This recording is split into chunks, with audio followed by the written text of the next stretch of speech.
What is up, players? It's Warboss Tay up in this mug. This is the Royal Standard of England, I believe, between the years 1400 and 1600. Now, I recognized that the lions and the fleur-de-lis you can find on the Bretonnian transfer sheet. So for the standard on the Royal Pegasus, I decided to recreate that standard. And I think it went pretty well, too. This is just the first side. You're going to see me filming my application of the standards on the second side. Is a true exercise in patience, so I hope you enjoy watching me fumble around as I try to recreate the Royal Standard of England. And hey, if you enjoy fantasy series and fantasy stories, I hope you check out my Village Innkeeper book. It's an ebook that I've released on all major platforms. The first two books are free for any platform except Amazon Kindle. So if you've got an Apple iBooks, Nook, Barnes & Noble, Kobo, all of that stuff, you can get it for free. The first two books are absolutely free. Then the rest of the books in the series are only like 99 cents, $1.99, very small amount. So if you enjoy fantasy stories that are very cozy and quaint, there's no big wars or dragons or monsters, just an innkeeper in a fantasy setting trying to live his life and run his inn, then I hope you check out this book and this series. Thank you so much. The link for the first book, absolutely free, is in the description. All right, so here is our standard on Royal Pegasus. I am just about at the final details stage, so I decided to start putting these transfers on. Now, he's not completely finished. I still have a little bit of detail to work out on him, some highlighting and some shading. But while I was putting on those transfers on the first side of the flag, you see I spilled a little bit of micro set onto my table. And because I've decided waste not, want not, I'm going to use that little puddle to help me put on the second set of transfers. I've got two Bretonnian transfer sheets here. One is the Men-at-Arms transfer sheet. The other one is the Bretonnian Knights, I believe, transfer sheet. So what we need is 6 fleur-de-lis and 2 lions, rearing lions. So I'm going to cut out the 6 fleur-de-lis here from the bottom of this Bretonnian Knights transfer sheet. And these are the old ones. So I thought they would actually be a lot more difficult and expensive to find. But on eBay, you could get one of these old Knight transfer sheets for only like $2-3 if you're lucky. And anyways, there's the new Bretonnian transfer sheet for the old world. But that usually, I think, mostly only has white symbols on it. And they're all like the axe of the Duke of Brionne and some white fleur-de-lis. So I knew I wanted to go with yellow because that was the historically accurate color for the standard. So there you can see I've got 2 lions and 6 fleur-de-lis here. I've got my tweezer. I've got a little puddle of microset. And I've blocked out the standard in red and blue quarters. So I'm going to drench my first rearing lion. And the newer Games Workshop transfer sheets are actually really good at coming off of the paper, the backing paper and the transfer paper. Apparently, either these Bretonnian transfer sheets that I've had in my collection are so old, or they were just made with a different material or a different process that they come off as difficult as Forge World transfer sheets. Transfer paper for Forge World transfers is just really time-consuming, and it wears on your patience because you think it's ready to come off. You try to brush it onto the model, and you either tear it or it just doesn't come off at all. The same thing with these old school Bretonnian transfers. As you can see, I've had it drenched for a little while. The transfer paper should have lifted off of the backing paper, but it is just infuriating how it is not coming off quickly enough. But that's okay. I'm gonna just press on, and you have to be comfortable or get comfortable when you're applying transfers with using the brush on your offhand or holding the tweezers in your offhand so that your dominant hand can brush them on. Now, because I'm using microset rather than water, it's a little bit easier to move the design around. You move the transfer around using a hobby knife here. You can glide it into place. That's what I like about microset. You can use it to help set your transfer where it needs to go. Microsol, on the other hand, for when your transfers are dried, they are to dissolve your transfer, to almost melt the paper, or at least get rid of it enough so that there's no bright shine to it when you apply it onto your transfer. That's what you use to make it conform and, yeah, literally almost melt onto the model itself. But right here, we're just trying to set it, get it off the backing paper onto the model and set it in place. Now, I was debating whether or not I should leave this footage in. You can see right here, this is how I lost this transfer, this perfectly good transfer, because I got impatient with the transfer not coming off the backing paper quickly enough. I'm just trying to get it in place and position, and when I do, unfortunately, right here, the head part with the sword tears and flips onto itself. And this is where I thought, oh, I'm just going to cut the footage here and move to the next part. But I want you to see, I'm a human being. I'm not a robot. I'm not perfect. I make mistakes. I rush a little bit too much sometimes when I get impatient and I want something to happen. I try to make it happen as quickly as possible, and sometimes that means the process screws me up in a way. So I'm trying very, very gently to unfold it, get under from under the paper itself. Now, the reason why I'm showing you this is because I want you to know that there is a quote-unquote cost for using transfers and for having to junk one of them. Like, if I did not have enough transfers, if I only had enough sanctioned or proportion to what I was going to be using it for, then I would be out of luck at this point because my transfer is ruined. I can't get it to align the way that I want to. It's a little too folded on the sword. Right now, even though you can see the head is slowly coming back into position, I could rework that. The fact is that when it dries, it's going to be folded into itself. So I'm trying as hard as I can to get the head into position here. And now, because I'm trying to slide it off so that I can readjust it, it folds into itself. I can't get it where it needs to be. I'm getting more and more frustrated at this point. So what I decided to do is just, you know what, I'm just going to take the whole thing off. And I'm going to trash it, and I'm going to chalk it up to a loss. So because if you look at the old Bretonnian Knights transfer sheet, you only have 5 transfers per design, right? You've got 5 boar heads, 5 castles, 5 tridents.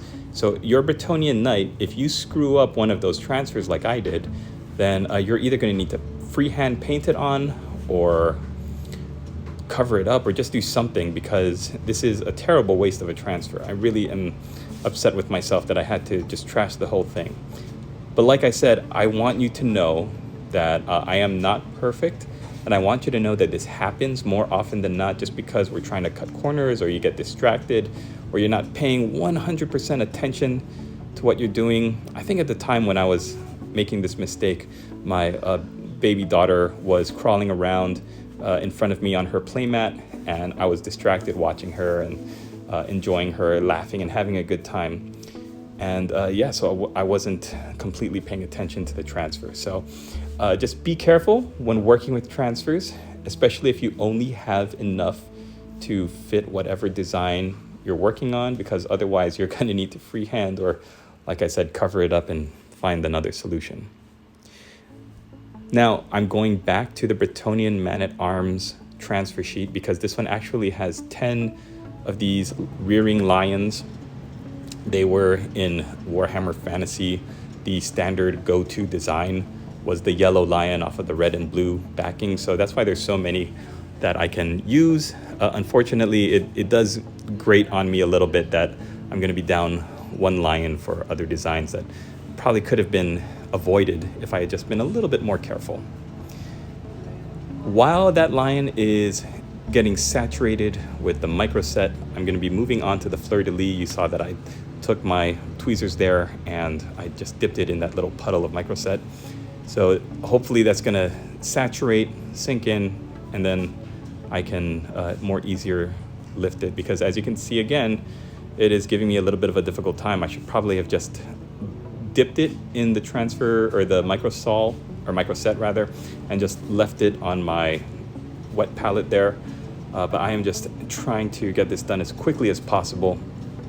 So when I'm using my paintbrush, I also think it depends on the type of paintbrush that you use. If your bristles are softer, then you'll have an easier time gently nudging the transfer off of the backing paper. If your bristles are a little harder, like these brushes that I'm using, the one you can see I'm holding in my left hand, they're a little bit harder, they're lower quality, they're cheaper brushes than I would normally use, but I'm trying to make do with them because they were very cheap and I got them in a big bundle, so I thought, well, why not? I'll just use these cheaper brushes.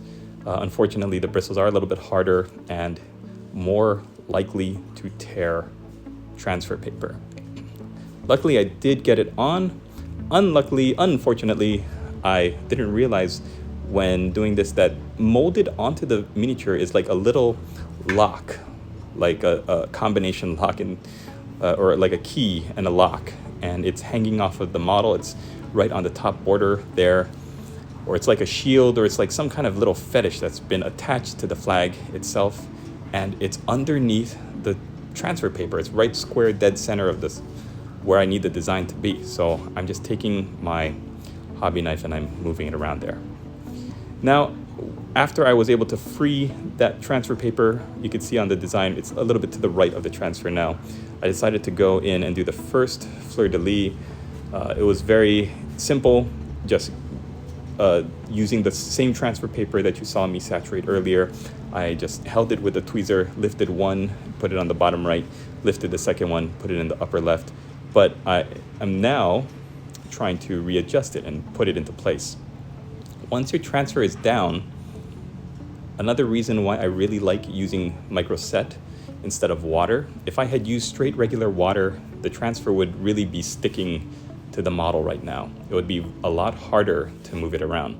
That's why, again, microset is perfect, because even though the transfer is flat on the model, because of the properties of microset, I could take a hobby knife there and I can still move it around. It still is possible for me to reposition and adjust where that fleur-de-lis is. So taking my tweezers now, I'm saturating the second set of fleur-de-lis. What I find very interesting about these transfers is that the size and the shape of each of these fleur-de-lis is different. Some of them are larger, and you get two of the same style. But when you look at the actual symbol, if you do a close-up on them at the end or at the beginning, you can see that some designs are a little bit fatter, some are a little bit slimmer in the arms that jut out from it. The design it's so similar, but they're not identical. So when you're putting these on, just know that you're not going to be having three identical fleur-de-lis. They're all going to be different. So then the question is, well, do I do two identical ones and then the third one be slightly different? Or do I have all three of them be different in the same design, but then have that design perfectly replicated on the second quarter, if you know what I mean? So I decided to go with that. Each of the three fleur-de-lis designs is different, but they are replicated perfectly from the upper left blue square to the bottom right blue square. And you can see me using my tweezer again to get this third set of fleur-de-lis on. And I'm just really pleased with how it turned out. Once you get to the end of this video, you can see that they're really placed proportionately well spaced across from each other. Then once these all dried, I was able to get back to work painting the miniature and getting the other details set up and ready to go. And then I'm gonna add at the very end a coat of microsol to just dissolve those transfers onto the miniature and complete the look. Now, if you're intimidated, scared, or unsure about using transfers, let me just tell you that they are a joy to see completely finished, and they're a pain in the butt when you're still trying to get them on. But with practice and with the right tools, like a sharp set of tweezers, your hobby knife, some microsol and some microset, and a paintbrush with some soft bristles, then you're gonna have a lot easier time than if you're just going at it with with water. You know what I mean? Like, I don't want to be using water when I'm working with transfers ever again, because it really is a lot more effective for using the tools Microsol and Microset. And what I'm going to do is I'm going to put a link in the description so you can head to Amazon and get a set for yourself, or restock if you don't have any in your inventory. I highly suggest it. If you use anything with transfers like Space Marines, Bretonnians, I think you really need to be using them rather than hand painting and freehanding all of the designs. They're just so effective. So enjoy. Thank you for watching this video. I hope you got something out of it. I hope you click the like button, subscribe, do all that good stuff. Leave me a comment below. Let me know what you think, and we'll see you in the next one.